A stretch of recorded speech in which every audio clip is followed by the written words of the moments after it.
नमस्कार, आप सभी का हमारी इस वीडियो में स्वागत है। जैसा कि आप सभी जानते हैं कि नवरात्रि का शुभ अवसर शुरू हो चुका है, तो उसी उपलक्ष्य में आज हम आपको श्री दुर्गा सप्तशती पाठ का पहला अध्याय सुनाने जाएंगे।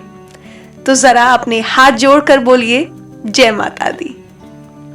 महर्षि मार्कंडेय जी बोले, भगवान सूर्य के पुत्र सवर्णी की उत्पत्ति की कथा को मैं विस्तार से कहता हूं, आप ध्यान से सुनिए।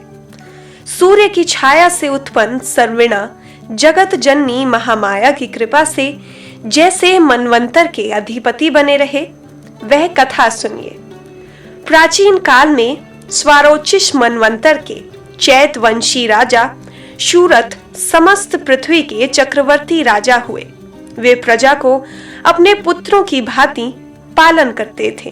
यवन राजाओं से राजा सूरत की शत्रुता हो गई।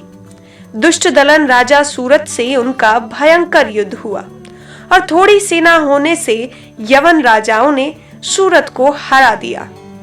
तदंतर राजा अपने नगर में आ राज्य करने लगे, तो भी अन्य शत्रु राजाओं ने राजा सूरत पर चढ़ाई कर दी और नगर में भी दुराचारी मंत्रियों ने राजा का कोष, सेना तथा समस्त वस्तुएं छीन ली। तब राजा सूरत हार कर अकेले ही घोड़े पर सवार हो शिकार खेलने के बहाने घोर जंगल में चले गए। वहां महर्षि मेघा का सुंदर आश्रम देखा, जो अहिंसक सिंह आदि पशुओं तथा शिष्यों और मुनियों से शोभित था। वहां बैठे हुए महर्षि मेघा को राजा सूरत ने नमस्कार किया और मुनि से उचित सत्कार पाकर उसी आश्रम में रहे। कुछ काल के बाद फिर वह अपने राज्य तथा प्रजा की चिंता में विचरने लगे कि जिस राज्य को मेरे पूर्वजों ने भली भांति चलाया और प्रजा का पालन किया, वह आज मुझसे चला गया। वे दुष्ट मंत्री राज्य का पालन धर्म नीति के अनुसार कर रहे होंगे या नहीं, और मेरा मुख्य हाथी भी दुश्मनों के वश में हो जाने से क्या क्या कष्ट भोगता होगा। जो आज्ञाकारी नौकर नित्य प्रसन्नता से धन और भोजन प्राप्त करते थे, अब उन दुष्ट राजाओं के आश्रय में रहकर कष्ट पाते होंगे।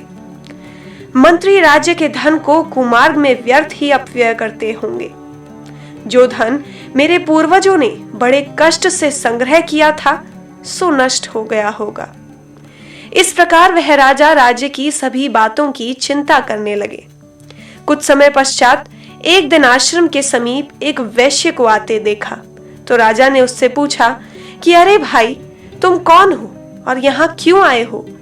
तुम्हारा मलिन मुख शोक युक्त क्यों दिखाई देता है? इस प्रकार राजा सूरत की बातों को सुनकर उस समाधि नाम के वैश्य ने राजा सूरत से कहा कि हे राजन, मैं समाधि नाम का एक वैश्य हूँ। मेरा जन्म धनवान कुल में हुआ। मेरे दुष्ट स्त्री पुत्र आदि ने मुझे धन के लोभ में घर से निकाल दिया है। मेरा धन छीन लिया और मैं धन, स्त्री, पुत्र से रहित हूँ। अब मैं अकेला दुखी होकर इस वन में आया हूँ। मुझे अपनी स्त्री बंधुओं का कुछ पता नहीं। मैं यहाँ रहने के कारण अपनी स्त्री, पुत्र तथा स्वजनों की परिस्थिति को नहीं जानता कि वे इस समय अपने स्थान पर सुखी हैं या दुखी। मैं यह भी नहीं जानता कि मेरे पुत्र सदाचारी हैं या व्याभिचारी। राजा बोला, जिन स्त्री पुत्रादि ने तेरे धन संपत्ति को छीन लिया है, फिर उन्हीं के स्नेह में तेरा मन क्यों जाता है? वैश्य बोला, आपने मेरे विषय में जो बातें कही वे वास्तव में सत्य हैं, परंतु मैं क्या करूं? मेरा चित्त फिर भी उन्हीं में आसक्त होता है। बताइए क्या करूं? इन स्वजनों के निर्मोही होने पर भी मेरे मन में उनके प्रति प्रेम है। मार्कंडेय ऋषि बोले, द्विज श्रेष्ठ तत्पश्चात राजा सूरत और समाधि वैश्य दोनों मिलकर मेघा मुनि के समीप गए और प्रणाम करके बैठकर मेघा ऋषि के साथ कथा प्रसंग करने लगे। राजा बोला, हे भगवान, मैं आपसे एक बात पूछना चाहता हूँ, आप कृपया करके बताओ। हे महाराज, मेरा मन वश में नहीं है, इससे मन दुखित है। गए हुए राज्य तथा अन्य सभी स्त्री पुत्र बांधवों की ममता मुझ में अभी तक बनी हुई है। हे मुनि श्रेष्ठ, यह जानते हुए भी मेरा स्नेह उनसे अज्ञानियों की भांति विशेष बढ़ता जाता है और इस समाधि वैश्य को इसके स्त्री पुत्रादि ने त्याग दिया है तथा इसे घर से बाहर निकाल दिया है। यह भी उनमें अत्यंत आसक्त रहता है। इसी तरह हम दोनों बहुत दुखी हैं। हे महाभाग, उनके दोषों को जानते हुए भी हम दोनों का हृदय उनके प्रति ममता में आसक्त रहता है। इतना ज्ञान होते हुए भी ऐसी ममता क्यों है? हम दोनों को अज्ञानियों की भांति मूढ़ता क्यों उत्पन्न हो रही है? महर्षि मेधा ने कहा, समस्त तंतुओं को जानने योग्य ज्ञान होता है। सभी प्राणी पृथक पृथक होते हैं। कोई दिन में नहीं देखते, कोई रात्रि में नहीं दिखते और कोई दिन रात्रि में समान से देखते हैं। पुरुष ज्ञान युक्त है, यह सत्य है, इसमें संदेह नहीं। केवल उनमें ही नहीं, सभी पशु पक्षी मृगादि में भी मनुष्य की भांति ज्ञान होता है। यह स्थूल ज्ञान होता है। जैसा मनुष्यों में आहार आदि की इच्छा उत्पन्न होती है, वैसे ही पशु पक्षी आदि में भी आहार विहार निद्रा मैथुन आदि की इच्छा भांति भूखे होने पर भी ममतावश अपने बच्चों को चोंच में स्नेह से चुगी देखकर प्रसन्न होते हैं। हे राजन, मनुष्य भी अपने पुत्र पौत्रों से इसी भांति बर्ताव करते हैं। वह पालन पोषण इस इच्छा से की कि जब हमारी वृद्धावस्था आएगी तब हमारा पालन पोषण वे करेंगे। क्या यह तुम नहीं देखते कि पुत्रादि इनका भरण पोषण भी ना करें तो भी माता पिता करते ही हैं, क्योंकि विश्व की स्थिति को रखने वाली महामाया के प्रभाव से वे मोह के गड्ढे में डाल दिए गए हैं। इसमें कोई आश्चर्य नहीं है, क्योंकि यह भगवान विष्णु की योग निद्रा है जिससे संसार मोहित हो जाता है। यही भगवान की महामाया है। वह भगवती देवी बड़े ज्ञानियों के चित्त को जबरदस्ती खींचकर मोह में डाल देती हैं। इस देवी ने ही चराचर विश्व को उत्पन्न किया है और यही देवी प्रसन्न होकर भक्तों को वरदान देती हैं, जिससे मुक्ति मिलती है। वही मुक्ति की परम हेतु और सनातनी ब्रह्म ज्ञान स्वरूप विद्या है। राजा बोला, हे भगवान, आप जिसे महामाया कहते हैं वह कौन सी देवी है? वह कैसे उत्पन्न हुई और उसका क्या कार्य है? उसका स्वभाव, स्वरूप, उत्पत्ति आदि के विषय में मैं सुनना चाहता हूँ। सो आप सभी वृतांत मुझे सुनाइए। ऋषि ने कहा, वह देवी नित्य है और सब चराचर में व्याप्त है, तथापि उसकी उत्पत्ति अनेक भांति से है। उस कथा को तुम मुझसे सुनो। वह भगवती देवताओं की कार्य सिद्ध के लिए उत्पन्न होती है और अजन्मा उत्पन्ना कहलाती है। जब भगवान विष्णु संपूर्ण विश्व को त्याग अंत में जल ही जल करके योग निद्रा में शेष शैया पर शयन कर रहे थे, उस समय विख्यात मधु और कैटब नाम के दो घोर असुर भगवान विष्णु के कान के मैल से पैदा होकर ब्रह्मा जी को मारने को तैयार हुए।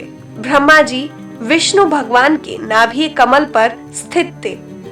उन दोनों भयंकर असुरों को मारने को आता देखकर और भगवान विष्णु को सोता हुआ देखकर ब्रह्मा जी योग निद्रा की प्रसन्नार्थ एकाग्र मन से स्तुति करने लगे, जिससे कि भगवान विष्णु के नेत्रों से भगवती योग माया अपना प्रभाव हटा ले और भगवान जाग पड़े। वह योग माया विश्वेश्वरी जगन माता, स्थिति संहार करने वाली भगवान विष्णु की अतुल तेज वाली निद्रा स्वरूप अनुपम शक्ति है। ब्रह्मा जी बोले, हे महामय, तुम स्वतः हो, तुम स्वधा हो, तुम वष्टकार स्वर हो, अमृत भी तुम ही हो, अक्षरों में स्वर तुम ही हो, तथा नित्य आदि मात्रा भी तुम ही हो।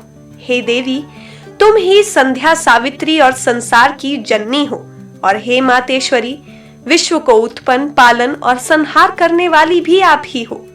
आप ही महाविद्या, महामाया, महामेधा, महास्मृति और महामोहा, महादेवी, महासुरी हो। आप ही समस्त चराचर के तीनों गुणों को उत्पन्न करने वाली प्रकृति हो। आप ही काल रात्रि, प्रलय स्वरूपा महारात्रि तथा दारुण मोहरात्रि हो। आप खड्ग, शूल, घोर, गदा, चक्र, शंख, धनुष, बाण, भुशुंडी, परिधि आदि अस्त्र शस्त्रों को धारण करने वाली हो। हे देवी, आप ही सौम्यता हो तथा संसार में आप ही अति सुंदर हो, पर और अपराधों में श्रेष्ठ आप ही परमेश्वरी हो। जो इस विश्व की रचना, पालन और संहार करते हैं, उन भगवान विष्णु को आपने अपनी निद्रा वश कर लिया है। फिर भला बतलाइए, और कौन आपके प्रार्थना करने में समर्थ है, जबकि आपने भगवान विष्णु, ईशान तथा मुझसे यह शरीर ग्रहण कर लिया है। आप तो अपने प्रभाव से स्वयं प्रशंसित हो। मधु और कैटब नाम के इन महादुष्टों को आप मोह लीजिए और विश्वपति भगवान अच्युत को जगाइए। इन दोनों महाअसुरों का संहार करने के लिए भगवान को बुद्धि दीजिए। ऋषि बोले, इस प्रकार जब ब्रह्मा जी ने मधु और कैटब असुरों के संहार के लिए तथा भगवान विष्णु को जगाने के लिए तामसी देवी की प्रार्थना की, तो उसी समय भगवान विष्णु के नयन, मुख, नाक, भुज, हृदय और वक्ष स्थल से निकलकर अभियुक्त योग माया उपस्थित हो गई और योग निद्रा से भगवान जाग गए। तदंतर भगवान विष्णु ने उन पराक्रमी वीर्यवान मधु और कैटब असुरों को देखा, ब्रह्मा जी को खाने के लिए जिनकी आंखें लाल हो रही थी। तब भगवान विष्णु ने शेष शैया से उठ उन असुरों से 5000 वर्ष बाहु युद्ध किया। अति बलशाली महाउन्मत्त दोनों असुरों को महामाया ने मोहित रखा था। अतः दुष्टों ने भगवान से कहा कि आप हमसे वरदान मांगो। भगवान ने कहा, यदि तुम मुझ पर प्रसन्न हो तो मेरे हाथ से तुम्हारी मृत्यु हो। मैं तो केवल यही वर चाहता हूँ। ऋषि ने कहा, इस भांति जब भगवान उनसे यह वरदान ले लिए तो वे भगवान से कहने लगे कि हमें सर्वत्र जल ही जल दिखाई देता है, इसलिए हे भगवान, हमारा वध उस स्थान पर कीजिए जहाँ पृथ्वी पर पानी ना हो। ऋषि मेघा ने कहा, तब भगवान विष्णु ने शंख, चक्र, गदा धारण किए और उससे तथास्तु कह दोनों के सिर अपनी जांघों पर रखकर चक्र से काट दिए। इस प्रकार यह महामाया देवी श्री ब्रह्मा जी की प्रार्थना करने पर स्वयं उत्पन्न हुई। राजन, मैं अब इसके प्रभाव को बताता हूँ, आप ध्यान से सुनो। अब दूसरा अध्याय आप सभी को अगली वीडियो में सुनने को मिलेगा।